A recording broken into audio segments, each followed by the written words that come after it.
অনেকদিন হলো পেজে কোনো বড় ভিডিও দেওয়া হয়নি, তাই আজকে ভাবলাম একটু বড় ভিডিও শেয়ার করা যাক। হ্যালো এভরিওয়ান, কেমন আছেন সবাই? আশা করছি ভালো আছেন, সুস্থ আছেন। আমার জামাইবাবুর অপারেশন হয়েছিল পাথরের, সেজন্য আমি রাজশাহীতে গিয়েছিলাম। আর যাওয়ার থেকে এত পরিমাণে বৃষ্টি, প্রতিদিন বৃষ্টি হয়, আর বেলকনি থেকে বৃষ্টি দেখতে যে এত ভালো লাগে কি বলবো। উনি সকালবেলা প্রচুর বৃষ্টি হচ্ছিল, বৃষ্টি দেখে দেখে আমি একটু স্নান সেরে নিয়েছি। আর ওখানে তো অত কাজ নেই, সারাদিন নিজের মতো করে থাকার জন্য আমার সব কিছু টাইম টু টাইম হয়, স্নানও টাইম টু টাইম, আবার খাওয়াও ঠিক টাইমের মতো হয়ে যায়। টান সেরে চলে এসেছি। আমার ছেলে মনের সুখে কার্টুন দেখতেছে আর নাচতেছে। তো এখন বাঙালি বউদের মানে হিন্দু বউদের যে কাজ থাকে সেটা হলো স্নান করার পরে সিঁদুরটা পরতে হবে। আমিও তেমনি করে সিঁদুরটা পরে নিলাম, পরে নিজেকে তৈরি করে একবারে রেডি টু খাবার চলে এসেছে।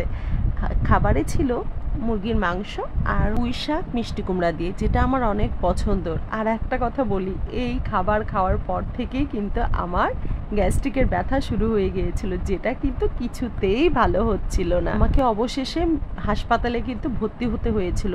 আর একটা মজার কথা, আমি কিন্তু হাসপাতাল থেকে পালিয়েও চলে এসেছিলাম।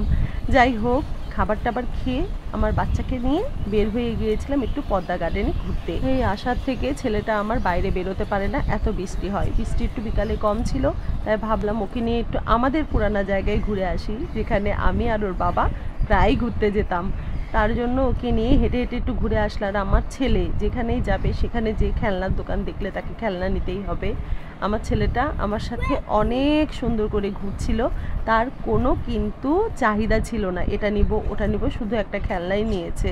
আর আমাকে একটুও জ্বালায়নি। আমার সোনা বাচ্চাটা দেখতে দেখতে এত বড় হয়ে গিয়েছে আর এত বুঝদার হয়েছে, মাকে একটুও জ্বালায় না। আমি একা একাই ওকে নিয়ে গিয়েছিলাম পদ্মা গার্ডেনে। মা আর ছেলে মিলে পদ্মা গার্ডেন গোটা ঘুরে ফিরে তারপরে সন্ধ্যাবেলায় কিন্তু বাড়িতে চলে এসেছি। আসলে ছেলে বড় হয়ে গেলে আর কাকে লাগে বলেন, পুরো বন্ধু বান্ধবীর দরকার হয় না।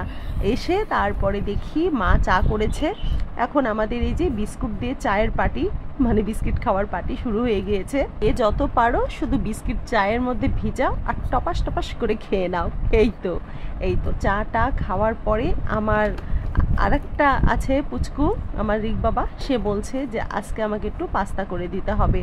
তো ওর জন্য পাস্তার প্রিপারেশন মা করেই রেখেছিল, আমি শুধু একটু রান্না করে দিব ওকে। আর পাস্তা খেতে ও তো খুবই পছন্দ করে, তো ওর জন্য এই যে পাস্তা রান্না করছি। পাস্তা রান্না করতে করতে আমার কিন্তু ভিডিওটা একবারেই শেষ পর্যায়ে চলে এসেছে। তো ভিডিওটি কেমন লাগলো অবশ্যই কিন্তু কমেন্ট করে জানাবেন। আর ভালো লাগলে অবশ্যই একটা লাইক করবেন, শেয়ার করবেন। তো সবাই ভালো থাকবেন, সুস্থ থাকবেন। আজকের মতো এখানেই বিদায় নিলাম।